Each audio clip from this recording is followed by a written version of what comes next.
Welcome to Orange Talk, a player segment of the official Dynamo Theory Podcast. We are joined by a very special guest, one of the most recognizable players of the Houston Dynamo. This is midfielder Memo Rodriguez. Memo, welcome to our show. Yeah, thanks. Thank you, Rudy and Cristian, for having me. Have a nice time to talk. So, we get it going. Let's go. Memo, you're entering your sixth straight season with the club after spending time in the USL with RGV and Charleston, obviously. And you originally signed your homegrown contract with Houston back in 2015. But I don't know, you may know this, obviously, but you at 26 years old, you're currently the only player with more than 100 appearances for the club right now. And which is crazy. And you've been there the longest, too. That's kind of crazy stat, right? At 26. Yeah, it's pretty crazy. I mean, you had all the older guys like Boniek, who was there for a long time. I didn't know that, actually. So good for you to tell me. So, I mean, it's pretty special. I mean, it's just really everybody knows pretty much the whole story that I went through about being patient and hard work. So, obviously I want to keep building on that and, try to do my best to help this team win every year and get the best out of me. So it's actually pretty special to do it for your hometown club and, hopefully 100 more games to continue. Yeah, man, we hope that too. And obviously there's a new era in Houston. And I'm sure like fans, the players like yourself must be pretty excited, for this new fresh start. But Memo, before we jump into, the right now and the future of the Dynamo, I do have a few questions kind of past seasons, if you don't mind. But Memo, the last two seasons obviously were tough for Dynamo, right? It was, and for the world, I would say. But, now that you had some time to digest, and look back of how insane was the 2020 season compared to the rest of your career? I mean, it was a crazy world we were living in. Obviously, with the pandemic happening, we play our first game against, I think, the Galaxy. So we're always stoked about that season to happen. Obviously, a new coach came in. Tablet was his first year, and we were pretty excited about him and the team to progress that season. And then obviously the shutdown happened. Players undecided, or the league undecided if we were going to play a league or not. So it was pretty tough for everybody, for players, staff, and everybody, all the organizations, all the clubs around us. So we're patiently waiting, and then we get, hey, we might start a league in Orlando, in the bubble. So I think I could speak for a lot of the players that it was tough training from home. I'm doing some exercises in the house. I'm trying to find the park with least people to run at. Obviously, it was a crazy time to be in, but we had to prepare the best way possible in order to try to get some fitness. Just trying to hear the report back time for that tournament in Orlando. Yeah, I mean, you were basically doing history, right? I'm sure we'll look back in 20, 30 years, 50 years, and we'll kind of mention about how the pandemic pretty much shut down all the sports, which, even like World War I and World War II didn't really do to sports. But looking a little forward, the club had a positive start to the 2021 season, but ultimately ended last in the Western Conference after a long winless stretch. How difficult was it, Memo, to not have like a good outcome after, all the hard work that you guys put in the season? Yeah, I mean, it's super tough for players and staff and the whole organization. When you go through periods like that, I think we did our best. We had meetings, individual meetings with players, meetings with staff. What can we do right? What are we doing wrong? And at the end of the day, we always gave our best effort to get the results that we wanted. Obviously, there was some cases where we were unlucky. We didn't finish our chances. So players, staff, we were super frustrated. Obviously, we want to win. That's why we play this beautiful game. But we just try to stick together as best as possible, because we always knew that always the fans were there since day one as well. Because every time I say it all the time. If we lose, the fans lose as well, and it's heartbreaking to see their team lose because their passion for the club. They spend their hard-earned money to see us win.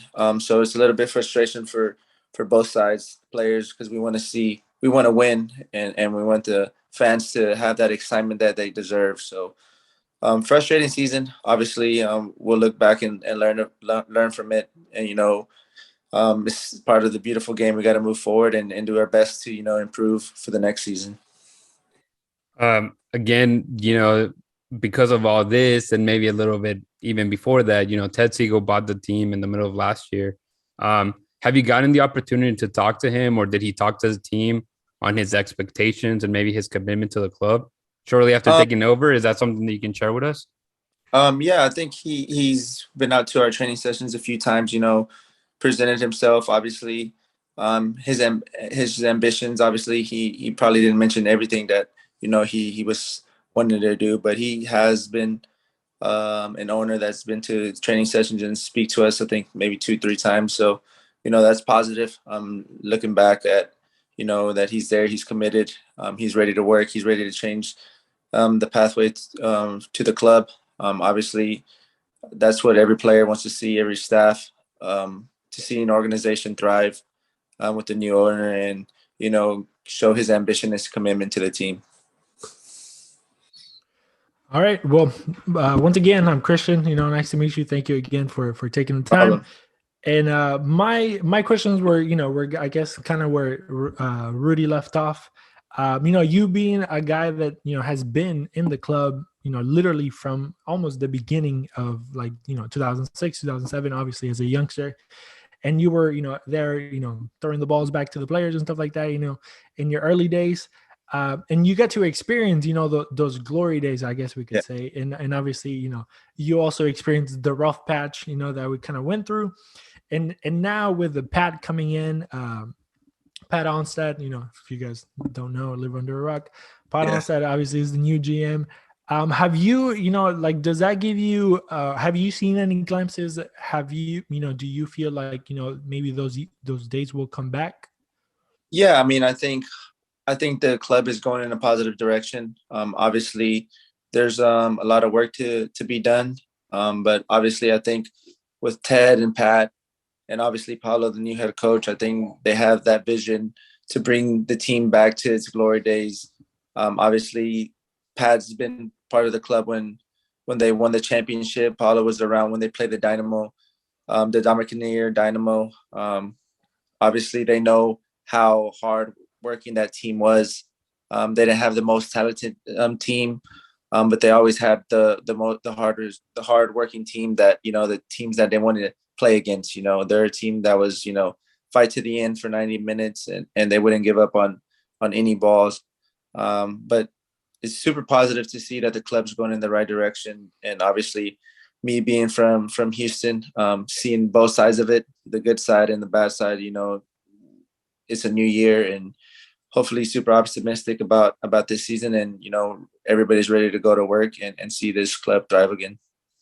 And going maybe a little bit deeper, obviously we do have a new head coach now for the Dynamo. Have you been able to talk to him? Have you met him? Is there conversations that maybe you could share with the fans, or maybe what he expects of you as a player? I mean, we haven't had a super in detail conversation, but obviously, got to meet him when we do our workouts in the off season. Met him. Obviously presented myself, he presented himself, and obviously he has a lot of work to be done. So I don't think he really shared all his ambitions. And obviously I know he's a hardworking guy that know him kind of as a player of how he played in Sporting. He's a hardworking guy that, is always trying to pressure the ball. And tactically, I don't know what obviously he's going to expect from everybody, but obviously the club hired him for a reason, and hopefully we see him have this club and go to the positive direction that everybody wants to see. And then the last one on this section would be, for you personally, what does Memo expect from Memo, in 2022? Be a leader. I mean, obviously I've been here for a long time. This is be my 8th season, if I'm not mistaken. Obviously I think last year was super frustrating as individually as a player, also collectively as a group. I didn't think I met the expectations that I had for myself and for the team. So obviously I've been working hard this offseason to try to, prove that, I'm able to change games to help the team win. Obviously I know in this league, you have to be great, to help the team win. And obviously we have players around that, can change games, obviously. But I think collectively as a group, I think we should do better, obviously, for the fans, for us, to get the wins that we deserve and to show that we're a great team in this league. Cool. So now we're gonna, move on from these like the serious questions, I guess, and we'll get into the more light stuff. We don't want to get all over the business, of you. I know you're working hard and stuff like that. But last year, there was a Memo bobblehead night, and I have 2 questions for you because me and Rudy, we weren't able to get one. So do you have any extra ones for us? Question number 1. Just kidding. But question number 2, were you able to cop some for yourself? Where do you have them in your house if you do? Yeah, I mean, I was able to get a few for some family members. Obviously, I had family members asking, for, hey, can we get 20 for our family? We can give away. Can I get 20 here? So I'm like, relax. I might have a few for my immediate family. So hopefully then we're selling them on eBay, man. Right. I know. So I got a few for my family, for my fiance's family. I kept like 2 for myself, and obviously my son, I think he took off both of my legs or broke both of my legs. And I was like, I can't see myself like this, so I had to toss it. But no, it was super, super funny because they were like, is that the Joe Rodriguez bobblehead? Because they said it looked more like Joe than it did me. So we always played like that in the locker room as well. It's like the Joe Corona bobblehead or the Joe Rodriguez bobblehead. So it was pretty funny. Yeah, definitely the Corona inspired Memo bobblehead. Yeah, exactly. So that's funny. But hey, I'll go to the next question that I had, and obviously I mentioned earlier we had Marcelo on, and he mentioned that y'all tend to game together often. Obviously, you have a little kid now, so it may be a little bit difficult, or you may do it at 3 a.m. in the morning, when he's teething. But what do y'all play the most? And, be honest, who's better? Yeah, I mean, we play a lot. We usually play every day, and I try to get my gaming in when he takes his naps. Now I used to play a lot before having a kid. Now I get to pick and choose my battles with him, and also my fiance. Just don't want to have all the hard work. Carry the back on Luca. So we play Call of Duty, Apex, and occasionally Fortnite. Fortnite was obviously the first game that we've started playing a lot. I would say I'm the best at all 3. He would say he was probably better than me in Apex because he played the game a lot longer. But personally, I'm not going to give it to him, but I'm better at, I think, anything I touch. That's good, man. For the record, he's better. Yeah, exactly. Shout out to Marcelo. Yeah, so I guess, the Memo there, you've been a part of many of the Texas derbies against FC Dallas. We know what those matches mean, right? Like you said, from being from Houston, Dallas, no matter the sport, no matter what, there's always that rivalry. But you guys were able to experience playing the newbies, right? Austin FC, the 290 rivalry that some people want to call it. But, how is that rivalry? And do you think it will get ever meaningful as like Frisco is? And which one do you hate more? No, I'm just kidding. You don't have to answer that. Yeah, no, I think it's a great rivalry. Obviously, their stadium is super nice and their fans are really engaged. My fiance and my mom wanted to go to the Austin game, but my mom and my aunt ended up going. And I was like, I think it was better if y'all went because it was super loud. I didn't think it would be that loud when I first went into the stadium, so it probably would have blew my son's eardrums out. But it was a great experience. Obviously, I think he'll grow as as time comes. Obviously, they're new to the league, so as soon as they get established, maybe have the proper rivalry name for Houston and Austin.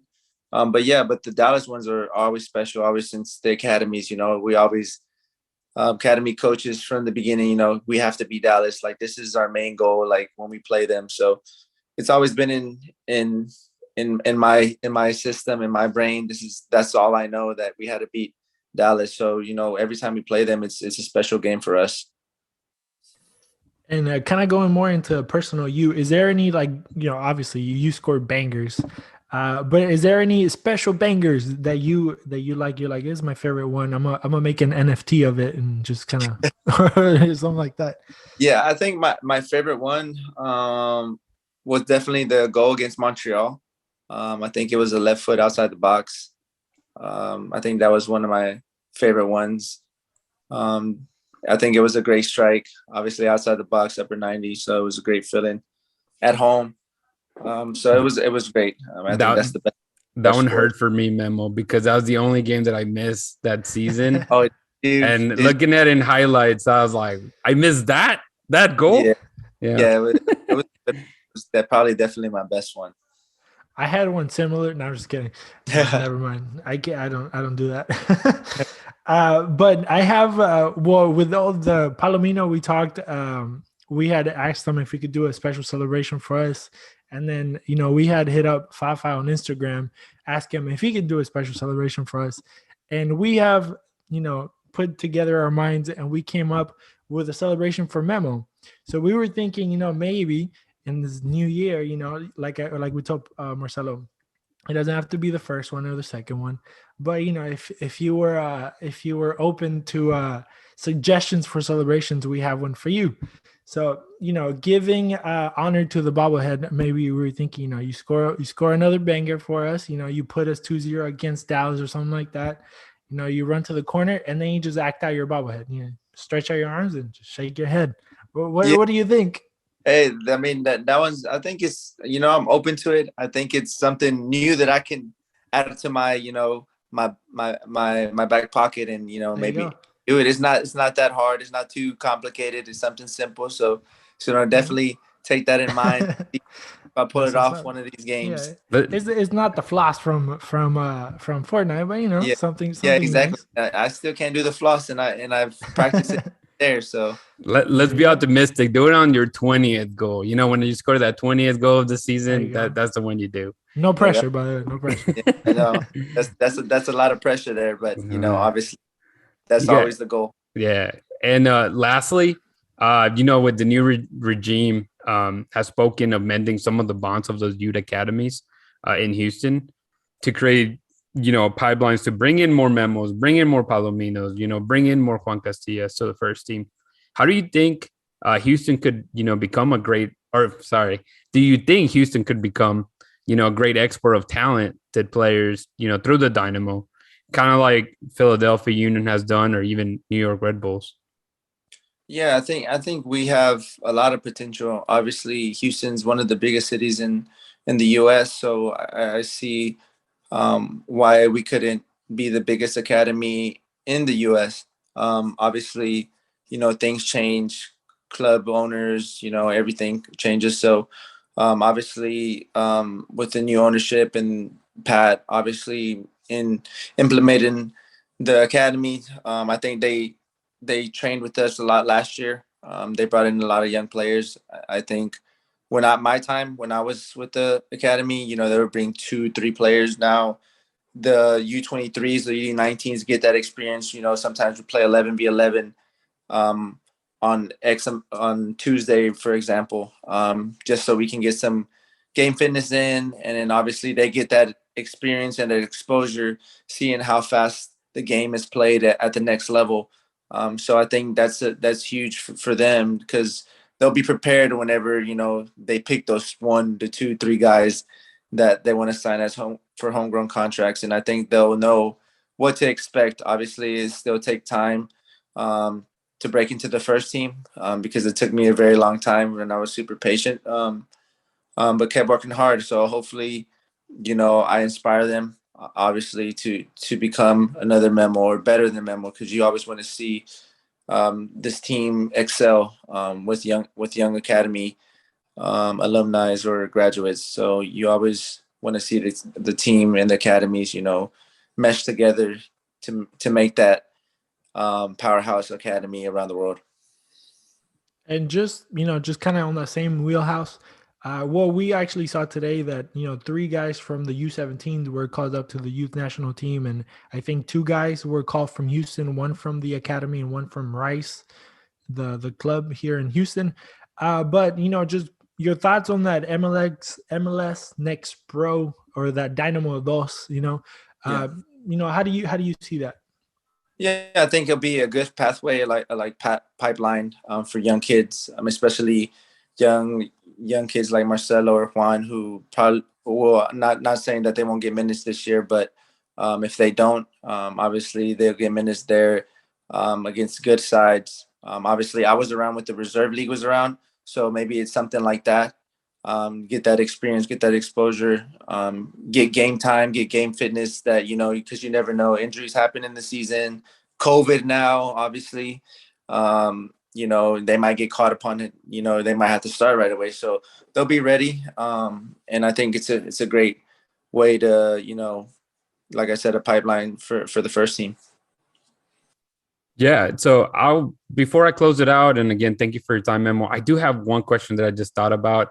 Even with the rough seasons, that we talked about, 2021, how encouraging was it to make it into that short list for the Gold Cup for the US, that your name was there? Any thoughts on that?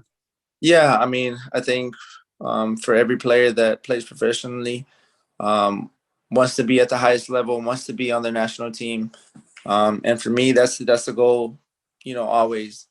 I want to be part of the national team, and hopefully this year goes as planned, the way that my ambitions, my goals are set. And you never know, hopefully try to make it to the World Cup. I mean, that's a dream of mine. There's no stopping me. I'm going to try my best that I can, obviously. But if that doesn't happen, there's always the next year. There's always 4 more years to make the World Cup again, and obviously, God willing, I'll still be playing. I'll be 30. Obviously, a lot of people are in their primes at that time. But like I said, that's a dream of mine, and I'm going to continue to strive for that goal because I want to be part of the national team. Yeah, no, I think we're with you, man, for sure. But Memo, any word that you want to give the Houston Dynamo fans, since the season's close to start? Yeah, I mean, obviously, I say in a lot of interviews that, before the season starts, we always appreciate their support from day one. We've had a rough couple of seasons, and, they're still with us. And it's tough for them. And I know that it's tough for them to come out to games, and, especially last year with the frustrating season that we had. But, I appreciate it from speaking for me and for the team. We appreciate it from the bottom of the heart. For them coming out and support us, and having that unconditional love for their club, no matter the circumstances. But hopefully there are better days to come, and super optimistic and positive for this year coming up, and hopefully we can turn things around for them. Hey, Memo, thank you so much for jumping on with us today. We wish you nothing but the best this season, man. Hopefully we get to see that celebration, 20 goals from now. But hopefully too, you can maybe jump on later in the year with us, kind of see, what the season's looking like, man. Yeah, for sure. No worries. Thank you guys for having me. Anytime, you guys are willing to chat, how to reach me. So, it's always a positive talking to you guys. So, anytime. And there it is. Thank you so much.